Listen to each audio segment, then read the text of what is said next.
औज़ुबिल्लाहि मिनश्शैतानिर्रजीम बिस्मिल्लाहिर्रहमानिर्रहीम। नाजरीन, आज ये अल शफा होम्योपैथिक सेंटर 111 यूट्यूब चैनल भी है और ये अगर इसको सब्सक्राइब किया जाए तो फौरी तौर पर ये पैगाम आप तक पहुंच जाएगा, वरना हम तो व्हाट्सएप के ज़रिए कोशिश करते हैं सब दोस्तों की खिदमत में भेज दें।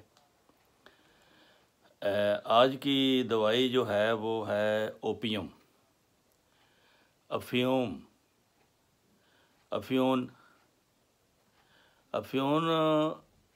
से सब लोग वाकिफ़ हैं। इसके खाने से क्या होता है?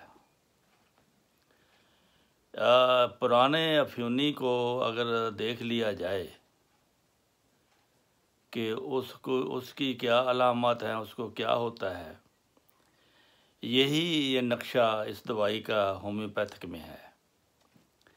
अगर इसको जानना हो कि ओपियम दवाई की क्या क्या सिफ़ात हैं, तो ओपियम का नक्शा दिमाग में बिठाने के लिए पुराने अफ्यूनी का मुशाहदा करना चाहिए। उसमें क्या होता है, पुराने लोग जो साल से अफ्यून खाते हैं, अमूमन आपको ये अलामतें मिलेंगी। शदीद कब्ज़ होगी, गनूदगी होगी, सोते वक्त खराटे लेता होगा, मुंह खोल कर सोता होगा और खौफ होगा, वो डरता रहेगा, डरेगा। अफ्यून अगर छोड़ना चाहे तो उसको दस्त लग जाते हैं। करीबन ये अलामात जो ज़रूरी हैं उसकी तशरीह यही है, अगर ये अलामात कुदरती तौर पर इंसान में पाई जाएं तो उसकी दवाई फिर ओपियम पोटेंसी में देने से वो ठीक हो जाती है।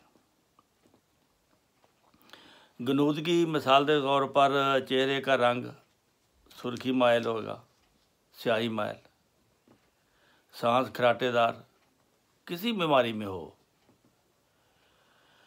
ये सकता और टाइफाइड में हो या और किसी बीमारी में या बुखार में हो, शदीद कब्ज़ हो, कई दिन हाजत नहीं होती, इसी तरह पेशाब की भी हाजत पेट की तरह ही है। अफ्यूनियों का कब्ज़ तोड़ने के लिए अनीमा करना पड़ता डॉक्टरों को, तो फिर वो स्याह गोलियों की सूरत में खारिज होता है। इसी तरह अगर कब्ज़ सख्त हो गई हो, आपको कई दिन आपको हाजत नहीं होती, तो ओपियम आप पोटेंसी में लेंगे तो आपकी ये तकलीफ़ दूर हो जाएगी। इसके अलावा पेशाब भी बंद होता है। अंतड़ियों का फालज कह लो या मसाने का फालज कह लो, अगर दोनों इस तरह हैं कि उनकी हाजत ही नहीं होती, तो इसका मतलब है कि आप ओपियम के मरीज़ हैं, क्योंकि पुराने अफ्यूनी जो है वो कई दिन उनको टट्टी नहीं आती और कई दिन उनको पेशाब नहीं आता। फिर बड़ी अलामत इसकी ये होती है कि डर होता है, डर, जागते वक्त भी डर, सोते वक्त भी डर। और छोटे बच्चे जो हैं, जो डरते हैं, उनको ओपियम जो है बड़ी कारआमद होती है। गर्मी से तकालीफ जो है वो बढ़ जाती है। बिस्तर की गर्मी से भी वो ठंडे बिस्तर की तलाश में होता है, ठंडी जगह मिले, पसीना उसको आता है, जल्द गर्म होती है, रद्द अमल की कमी, दवाएं काम नहीं करती, दर्द और तकलीफ़ का एहसास नहीं होता, शदीद कब्ज़ या पेशाब बंद होने से ये पता लगता है कि इसको कोई एहसास नहीं है दर्द या तकलीफ़ का। तो मरीज़ की हिस्सें जो हैं वो तेज़ हो जाती हैं, इस वजह से उसे नींद नहीं आती। ऐसी ऐसी आवाज़ें सुनता है जो आम इंसान सेहत की हालत में नहीं सुन सकता। लेकिन मुर्दा अलामात ज़्यादा सामने आती हैं। ओपियम की अलामत अक्सर बच्चों और बूढ़ों में पाई जाती हैं। इसकी मेन अलामत जो है पखाना और पेशाब का बंद होना, गनूदगी इख्तियार करना और खराटे लेना, और डर जो जागते वक्त भी रहता है। तो ये है ओपियम, जिसके खाने से इंसान को नशा हो जाता है। लेकिन होम्योपैथिक में ये बहुत कारआमद दवाई है पोटेंसी की सूरत में, जिसमें कोई अफीम का असर नहीं होता, बल्कि एक अफीम की रूह होती है। पोटेंसी 30 की पोटेंसी में वो दवाई का कई लाखों गुना, एक कतरा जो है लाखों गुना तकसीम हो जाता है अगर इसको हिसाब लगाया जाए तो। लेकिन ये असर इस तरह करता है कि दुनिया की कोई और दवाई इसका मुकाबला नहीं कर सकती। ये मेंटली तौर पर दिमाग पर, चूँकि अफीम दिमाग पर असर करती है और उसको नशा हो जाता है, इसकी अगर इसकी पोटेंसी भी दिमाग पर ही असर करती है। जिसको ये दिमागी बीमारी हो, गनूदगी हो और खराटे ले और दिमाग में डर पैदा हो जाए, डर की वजह से छोटों में भी डर हो जाता है और बड़ों में भी डर हो जाता है।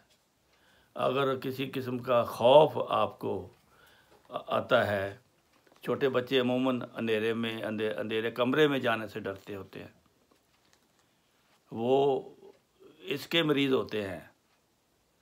उनको एकोनाइट में भी डर है और ओपियम में भी डर है। अगर डर के मरीज़ को ओपियम और एकोनाइट मिला के दिया जाए, वो बहुत अच्छा काम करती है। उनका डर बहुत जल्दी ख़त्म हो जाता है। शदीद कब्ज़ हो, पेशाब बंद, पखाना बंद, ऐसे मरीज़ों को ओपियम दो, ओपियम देनी चाहिए। क्योंकि अगर अफीम खाने से ये अलामतें पैदा हो जाती हैं। हर दवाई का यही असूल है, अगर कोई ज़्यादा दवाई जो बुनियादी दवाई है, मसलन कोनीन जैसे बनी है, वो कोनीन का छिलका, ये एक दरख्त का छिलका है, अगर वो खा लिया जाए तो आपको मलेरिया हो जाएगा। तो मलेरिया का इलाज फिर कोनीन की सूरत में निकला है। और इसी तरह हर दवाई की जो अलामात दवाई खाने से पैदा होती हैं, अगर कुदरती तौर पर वो इंसान को एक बीमारी की सूरत हो तो फिर वो दवाई देनी पड़ती है। तो आज की यही बताया है कि अफीम खाने से इंसान को नशा होता है। लेकिन अगर ये नशे की अलामतें जो अफीम खाने से इंसान में पैदा होती हैं, अगर ये कुदरती एक बीमारी की सूरत आ जाए तो फिर इसकी पोटेंसी जो है वो काम करती है। यही होम्योपैथिक का असूल है। और इसी असूल पर बाकी सारी अद्वियात जो है, 1000 से भी ज़्यादा हैं अद्वियात, इसी असूल पर ये बनाई गई हैं कि जिस दवाई के खाने से इंसान बीमार होता है, जो अलामतें पैदा होती हैं, वो अगर कुदरती तौर पर इंसान को पैदा हो जाएं तो फिर उसकी पोटेंसी खाने से वो मरीज़ ठीक हो जाता है। तो ये है आज की एक दवाई जिसका नाम ओपियम है, उसकी मैंने मामूली सी तशरीह बताई है। लेकिन ये बहुत वसी मज़मून होता है जो यहाँ नहीं बताया जा सकता। अब आपकी आसानी के लिए मशहूर अलामत बता दी हैं। अगर आप में किसी दोस्त में इस किस्म का डर है, या वो मुंह खोल के सोता है, या वो कराटे लेता है बहुत ज़्यादा, या वो डरता है दिमागी तौर पर, तो ये फिर नफ्सियाती इलाज भी है। अगर उसको डर है, दिमाग में कोई डर बैठ गया है, तो ये दवाई उसका डर निकाल देगी। तो ये है आज की एक दवाई जो रूटीन के मुताबिक हम एक दवाई की तशरीह बताते हैं। तो आज ये अफ्यून जो हमारे माशरे में बहुत इस्तेमाल होती है, बहुत खाई जाती है, उसकी दवाई बनाकर बड़ी बड़ी अलामतें जो है, दिमागी अलामतें वो दूर हो जाती हैं, दिमागी खौफ दूर हो जाता है, वहम दूर हो जाता है। इसके बहुत फ़ायदे हैं अगर इसको पोटेंसी में इस्तेमाल किया जाए। आज वक़्त जो है वो ख़त्म हो रहा है। इंशाअल्लाह कल फिर आपकी खिदमत में हाज़िर होंगे एक नई दवाई के साथ। अस्सलामु अलैकुम व रहमतुल्लाहि व बरकातहू।